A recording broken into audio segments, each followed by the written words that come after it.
Hacemos un nuevo contacto informativo y es que vamos a analizar la situación actual de las cárceles en Venezuela. Hemos conocido de una masacre en particular que cobró la vida de 47 reclusos, pero esta situación se repite a nivel nacional.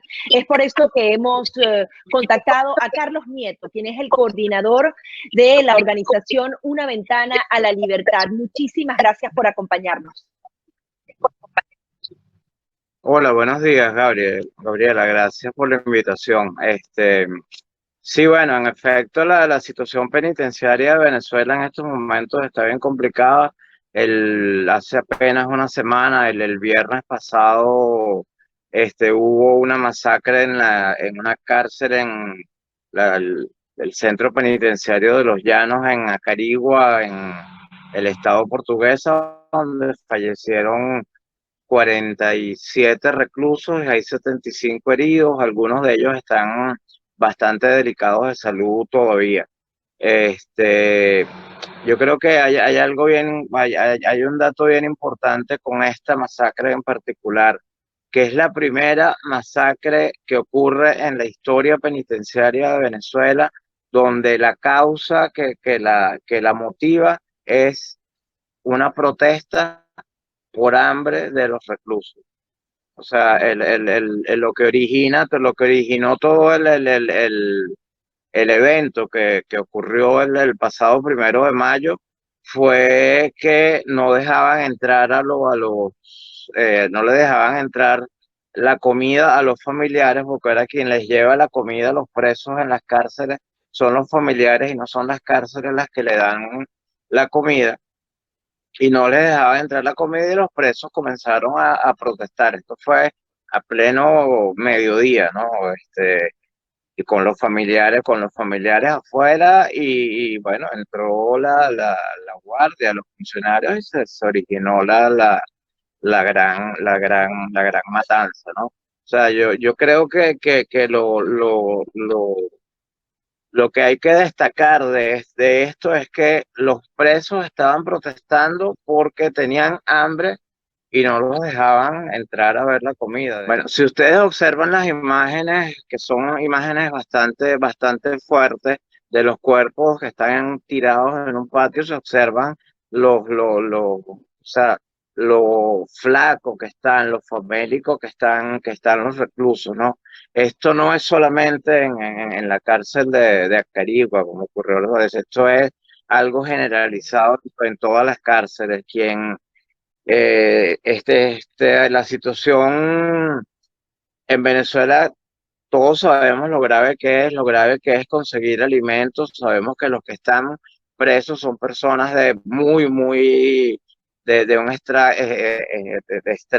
estratos muy bajos de pobreza, y bueno, por supuesto los familiares hacen un gran esfuerzo en llevarles la comida, a lo mejor todos los días, o a lo mejor un día de por medio, y bueno,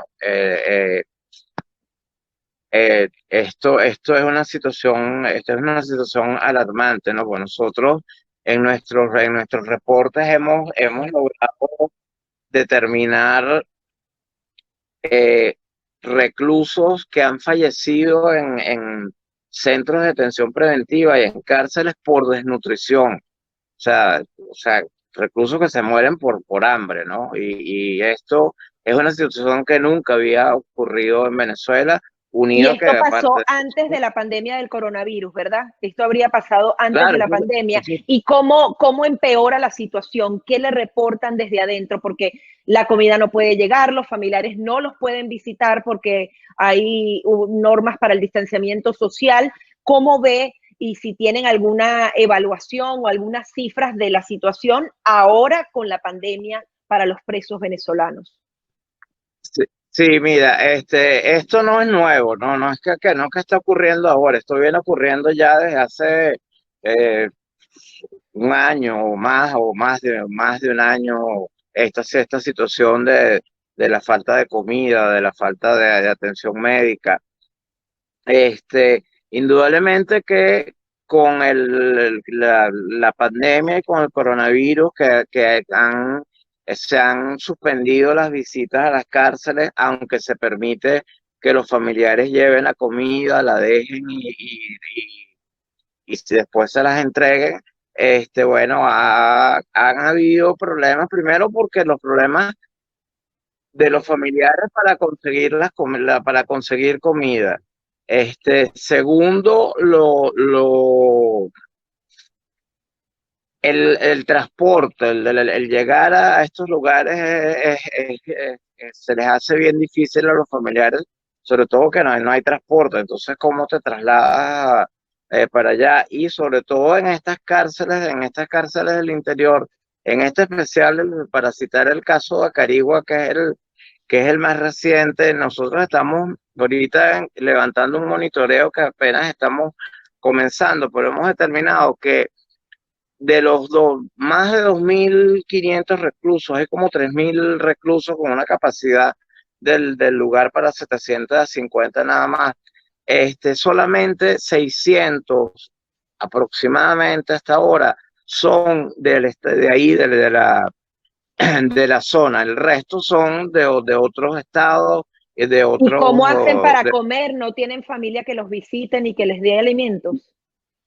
Bueno, por eso se mueren de hambre, o sea, por eso se mueren de hambre, porque no hay quien les dé comida. A lo mejor ahí hay la solidaridad entre los mismos reclusos y comparten un poco la comida entre ellos mismos, ¿no? O los familiares hacen el esfuerzo de ir una vez a la semana y le llevan comida, para toda una semana, o alimentos no perecederos para que puedan medio alimentarse.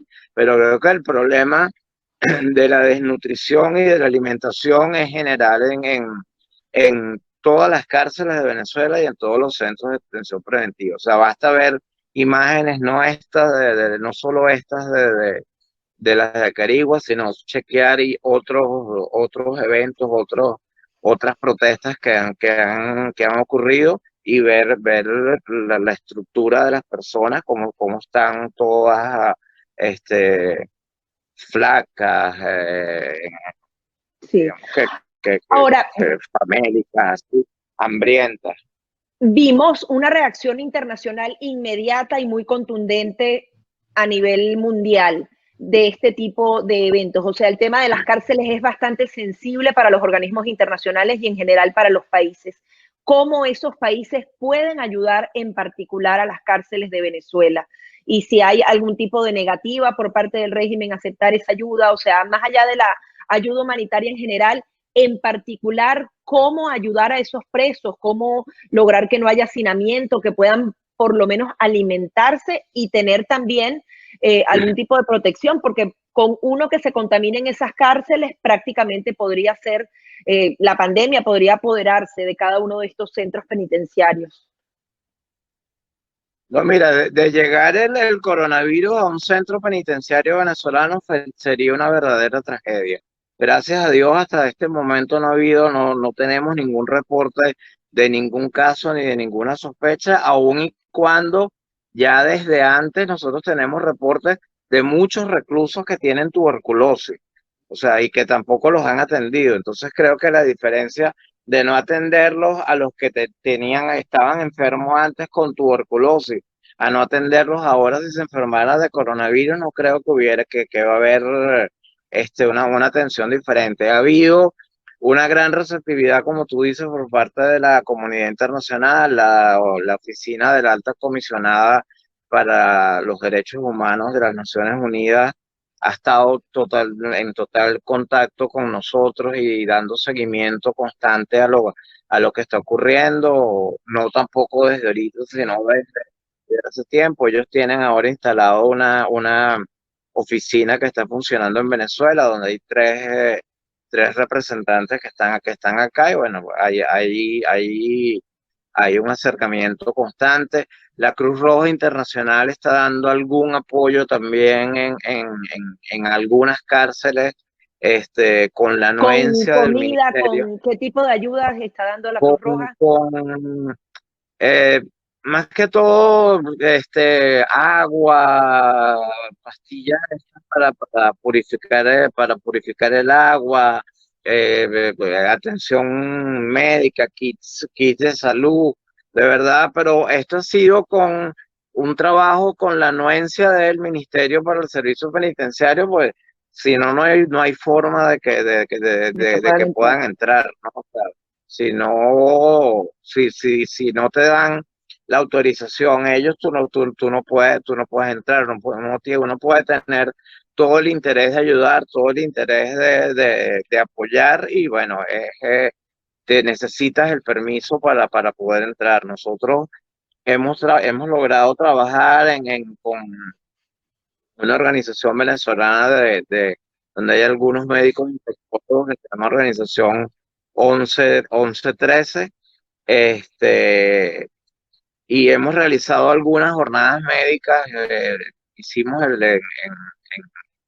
a finales del año pasado, hicimos 10 jornadas médicas en Caracas, Miranda y Vargas, y bueno, donde los resultados de verdad fueron alarmantes, ¿no? Alarmantes sobre todo ¿Cuáles podrían por, ser esos resultados? Coméntenos un mira, poquito. el problema de la tuberculosis es realmente grave, ¿no? Yo creo que la evaluación más grande es los grandes, o sea, la gran cantidad de personas con tuberculosis que no se les está dando ningún tipo de atención ¿Tienen un médica. porcentaje?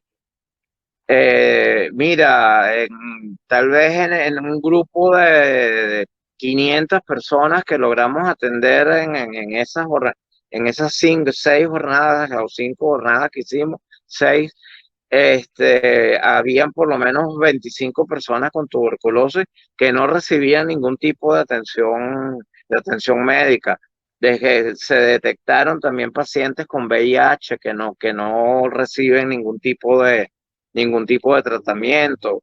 Y bueno, es una situación realmente grave, ¿no? Sobre todo en estos calabozos policiales que no tienen ningún tipo de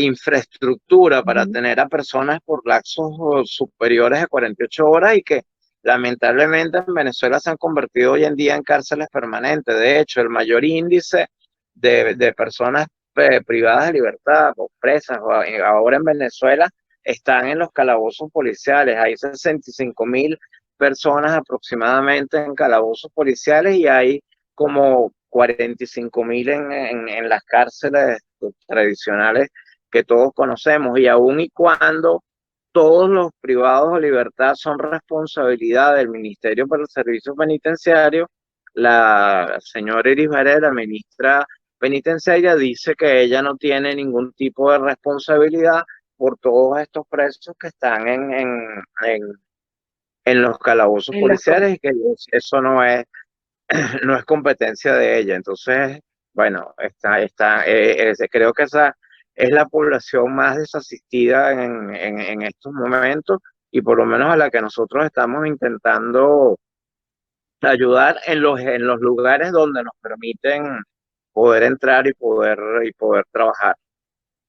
Muchísimas gracias por su participación, por su información y por ese trabajo diario tan duro en un sector tan golpeado para los venezolanos, en donde, bueno, dice exactamente cómo los presos están más en comisarías, en lugares que no tienen ningún tipo de condiciones, versus las cárceles que también están con un hacinamiento carcelario muy importante. Hacia el ejemplo entre 2.500 a 3.000 que habían en esa cárcel donde 47 presos fueron masacrados versus una capacidad de 750. Es una situación bastante grave la que reseñan el día de hoy. Muchísimas gracias. Gracias a ustedes por la invitación. Hasta luego. Feliz día. Sí, son las palabras de Carlos Nieto, quien es el coordinador de la organización Una Ventana a la Libertad, quien hace entonces monitoreo constante a la situación de las cárceles en Venezuela. Así despedimos este contacto informativo.